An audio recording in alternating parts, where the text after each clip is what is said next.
एक तो 4 साल पीरियड जो हमने एज अ मेयर गुजारा वो आपने बड़े नज़दीक से सब कुछ देखा है। और उसके बाद फिर 13 साल तो वैसे ही पीपल्स पार्टी की गवर्नमेंट चली आ रही है।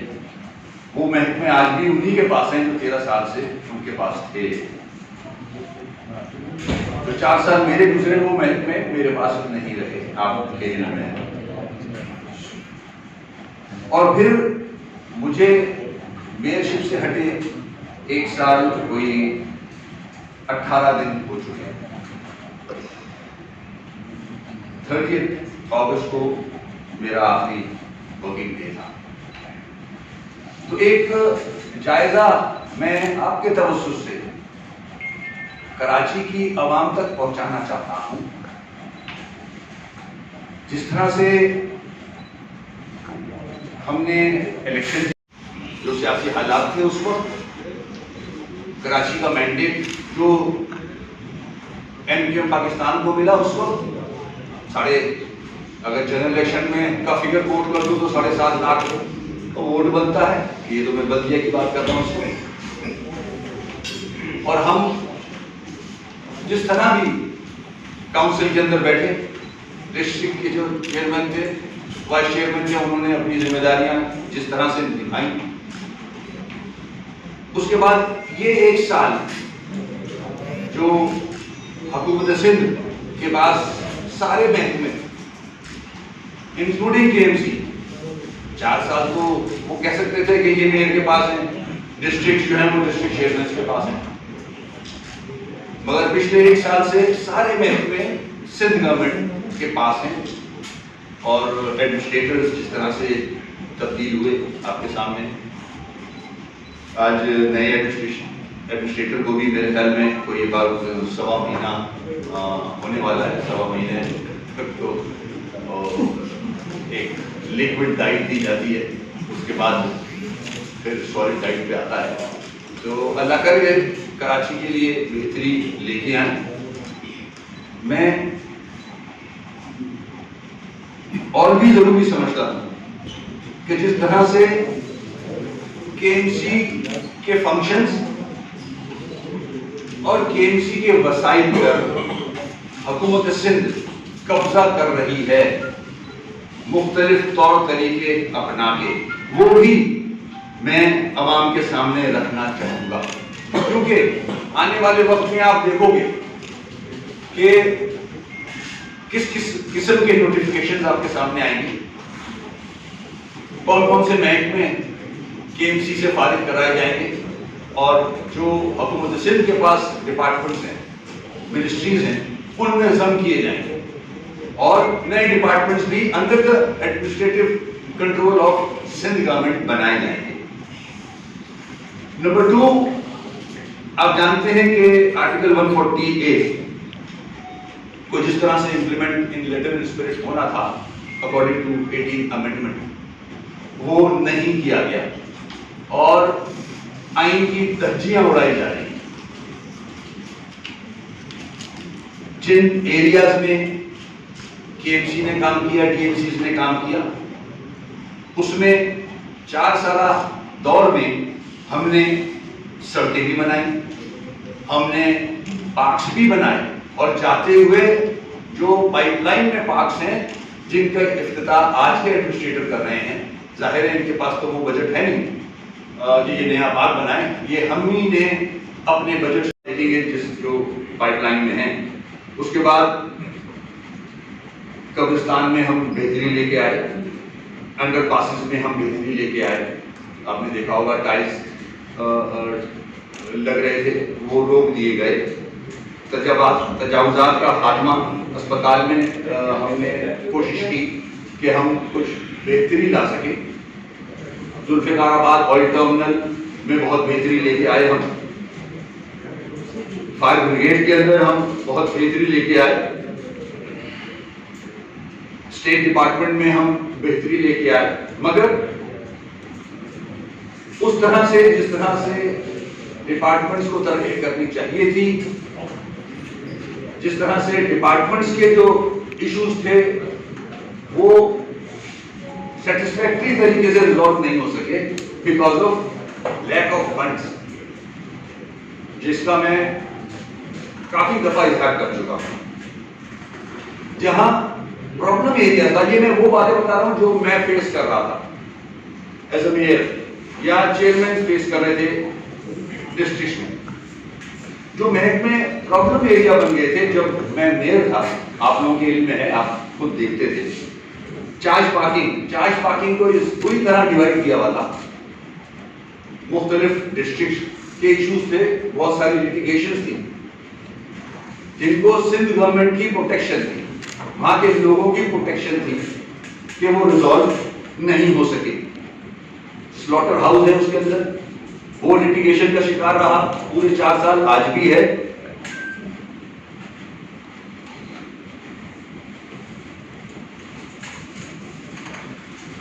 पार्किंग डिस्ट्रिक्ट मलीर की, वो भी एक इशू बना हुआ था क्योंकि मलीर डिस्ट्रिक्ट हमारे पास नहीं था, तो जो भी पार्किंग होती थी फंक्शन ये केएमसी का था, वो होने नहीं दिया करते थे। स्लॉटर हाउसेस, सबसे बड़ा इशू था लीज का। केएमसी का फंक्शन है कि हम अपने पास एग्रीमेंट करके थर्ड पार्टी के साथ एमओयू साइन करके फॉर जनरेशन ऑफ रेवेन्यू हम दे सकते हैं, मगर बाय नोटिफिकेशन सिंध गवर्नमेंट ने हमें लीज पे 1 साल के लिए रोक दिया कि 1 साल से ज्यादा आप नहीं जा सकते। उसमें भी कदर लगा दी कि 1 साल के लिए कोई भी एमओयू या एग्रीमेंट साइन नहीं करता है, रेवेन्यू जनरेट नहीं हो सका उसमें भी।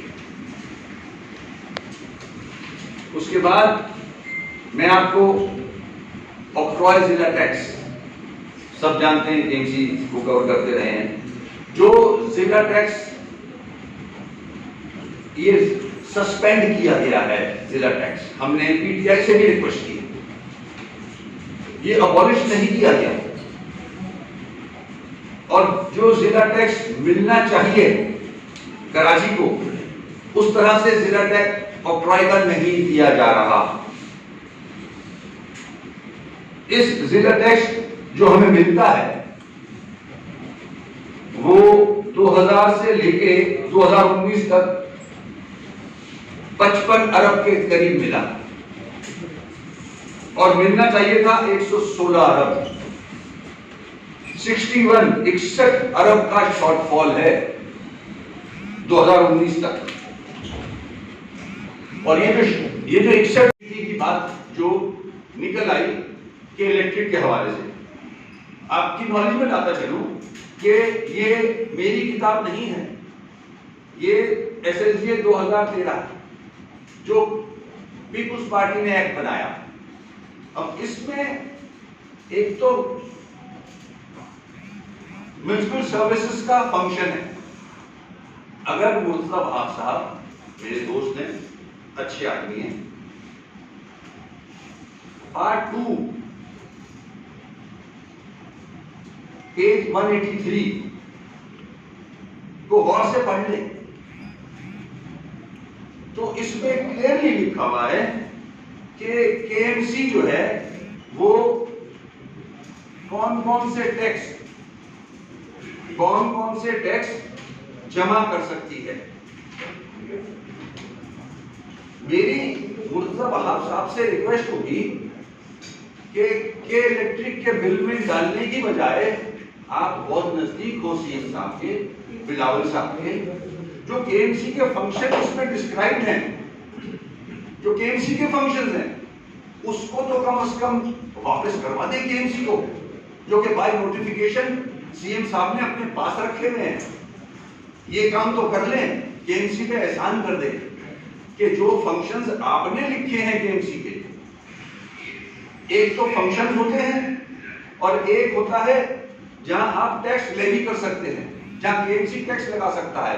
वो तो पावर्स केएमसी को वापस दिलवा दें। कुछ कर सकेंगे या नहीं कर सकेंगे मुझे नहीं पता, अल्लाह करे आप कामयाब हो, मगर आप ये काम तो करें बिस्मिल्लाह के जो आपके ही एसएलजीए के अंदर फंक्शंस दिए हुए जहां से टैक्स कलेक्ट किया जा सकता है, केएमसी को अपने पैरों पे खड़ा किया जा सकता है। सीएम साहब कहते हैं कि हम केएमसी को पैरों पे खड़ा करना चाहते हैं। कैसे? कि इलेक्ट्रिक के बिल में 200 रुपए डाल के, अरे वाह, जो अरबों रुपए के इलेक्ट्रिक के ऊपर निकलते हैं, 7.5 अरब रुपए, वो वापस लें। जो ऑक्ट्रॉय के 61 बिलियन रुपीस निकलते हैं आपकी तरफ, वो केएमसी को दें। उसके बाद आप फी, ये नंबर 5 पढ़ रहा हूं, यहां से टैक्स केएमसी कलेक्ट कर सकती है, ये एसएलजी की कॉपी है।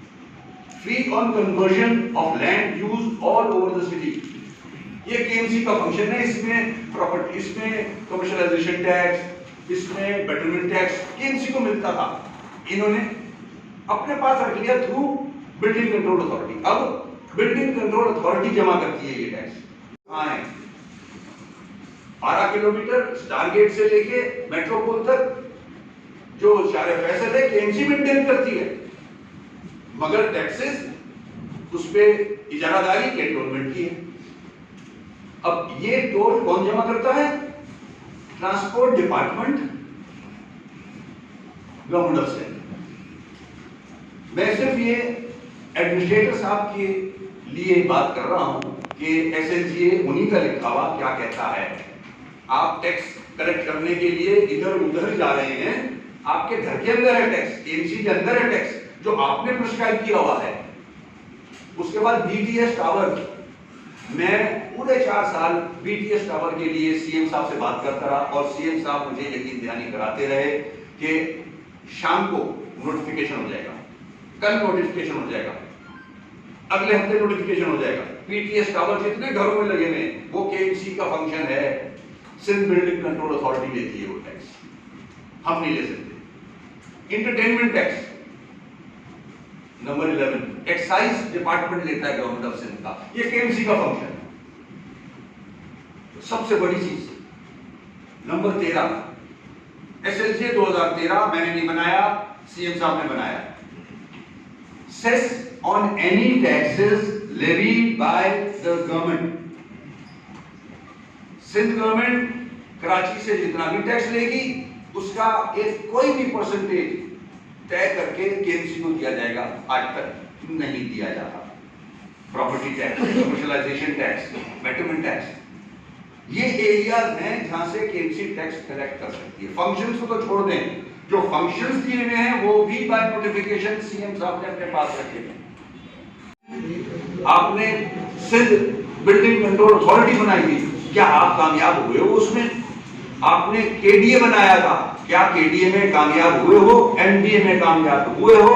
एलडीए में कामयाब हुए हो? एक शहर में 3 अथॉरिटीज बनाई नहीं आपने, आप फेल हुए हो, नाकाम रहे हो। उसके बावजूद नियत यह है कि कब्जा किया जाए केएमसी के इदारों पे जहां से रेवेन्यू जनरेट होता है। उसके बाद नजरें कहां हैं? पार्क्स पे। ये मैं आपको ऑथेंटिक न्यूज दे रहा हूं। पार्क्स पे मैं एमओयू नहीं कर सकता था, 1 साल की परमिशन थी मेरे पास। मैंने बहुत दफा रिक्वेस्ट की, सीएम साहब जब भी मुझे वसीम मीटिंग में, Waseem please increase your revenue, you should work hard on increasing your revenue.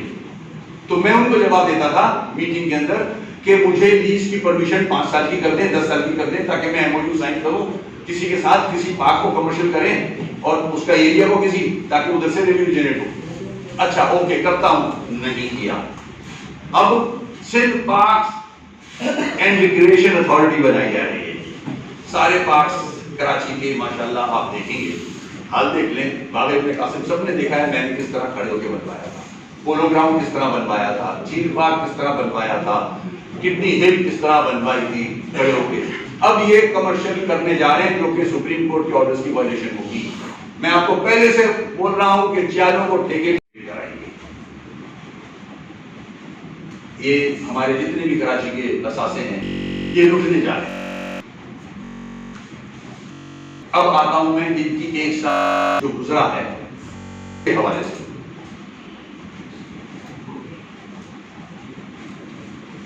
इस 1 साल में तरक्याती फंड जो हमें भी मिलता था,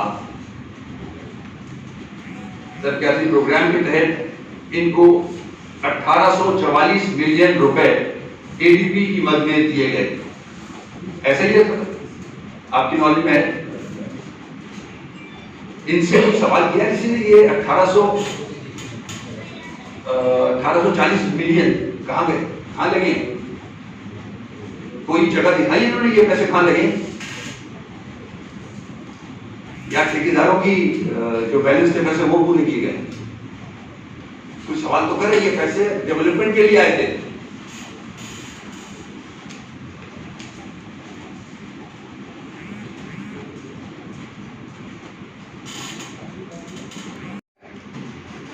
वो लगता कैसे, कहां से पानी खींचा जाएगा, कहां डिलीवर होगा, ये तक भी नहीं पता था।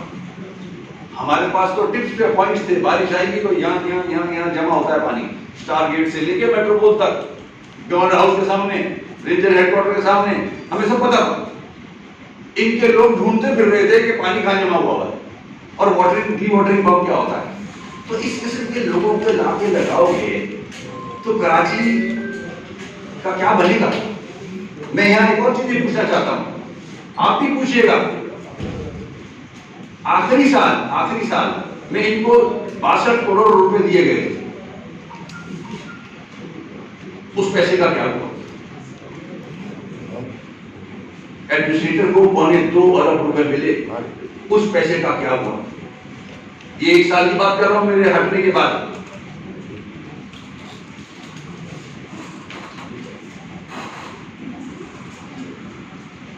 ये हालात, यार कारकुन भी बैठे हुए हैं, मुझे पता है।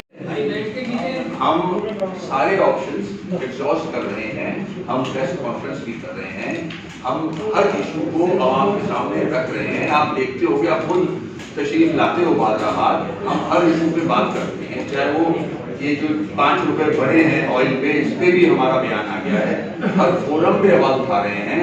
हमने कराची के जो सबसे बड़ा कराची के ऊपर जुल्म हुआ है कि कराची को आधा गिना गया है, हमने पीटीआई के साथ एग्रीमेंट करने के बाद पहले शिफ्ट पे जो नंबर था पॉइंट, वो यही था कि सेंसस कराया जाए। हमने कन्विंस किया इमरान खान साहब को और 23 से पहले सेंसस कराने की रजामंदी ली उनसे, ऐलान किया उन्होंने और बजट में उन्होंने पैसे रखवाए। ये एमपीओ को क्रेडिट जाता है, तो हम कम से कम अपने आप को गिनवा तो लें पूरी तरीके से।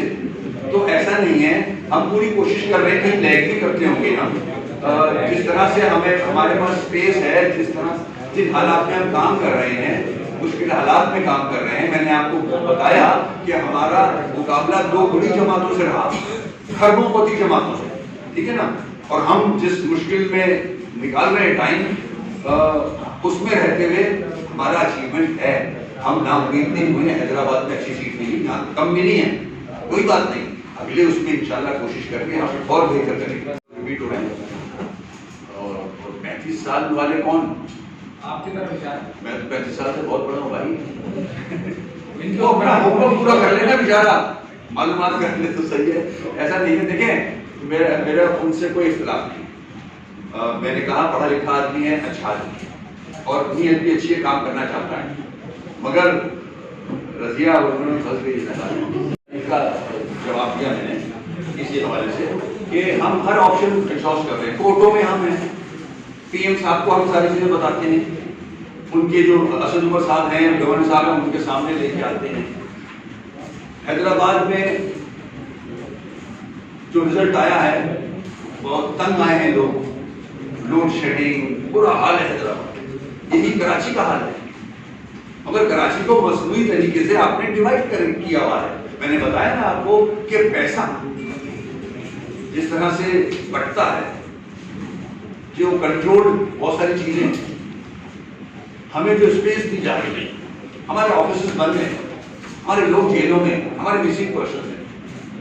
इन हालात में रहते हुए हम अपनी सियासी एक्टिविटीज भी कर रहे हैं, सोशल एक्टिविटीज भी कर रहे हैं। हम अपने उन खानदानों को भी जिस तरह भी देख सकते हैं, कोशिश करते हैं देखने की, जो मुश्किल नहीं। तो इन हालात में हम अपनी जमात को फिर से उसी मुकाम पर लाना चाहते हैं, पॉजिटिव वे में, कि हम लोगों के मसाइल हल कर सकें। अदम तशद्दुद की पॉलिसी नहीं है, जीरो टॉलरेंस।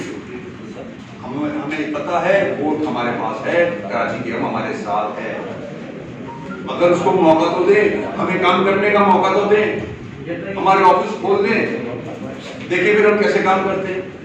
कोई गलत चीज हो तो बताइएगा। कराची आई सोचते हुए आपने जो बात की हमारी सोची भी इसी किस्म की है। देखें हमारा एक एक्सपीरियंस भी है, थिक एंड थिन, बहुत सारे ऑपरेशन, अच्छा वक्त बुरा वक्त सब देखा है सब। मैं आपका जो सवाल है वो इस तरह लेता हूँ कि डिवाइड किया गया साजिशों के तहत, माजी में बड़े सख्त मुत्तहिद हम साथी थे सारे, वो दौर भी आपने देखा है। मैं पॉजिटिव वाली चीज़ों की बात कर रहा हूँ, इत्तेहाद की बात कर रहा हूँ, गलत चीज़ों की बात नहीं कर रहा। आज आपके तवज्जुह से ये कहूँगा कि जितनी भी डिवीजन की गई है आर्टिफिशियल मसनूई इस शहर के साथ खिलाड़ किया गया है, अब उनको सोचना चाहिए कि where they stand after this cantonment election. हालांकि हमारा रिजल्ट इतना अच्छा नहीं आया कराची का, मगर फिर भी हम रेस में हैं।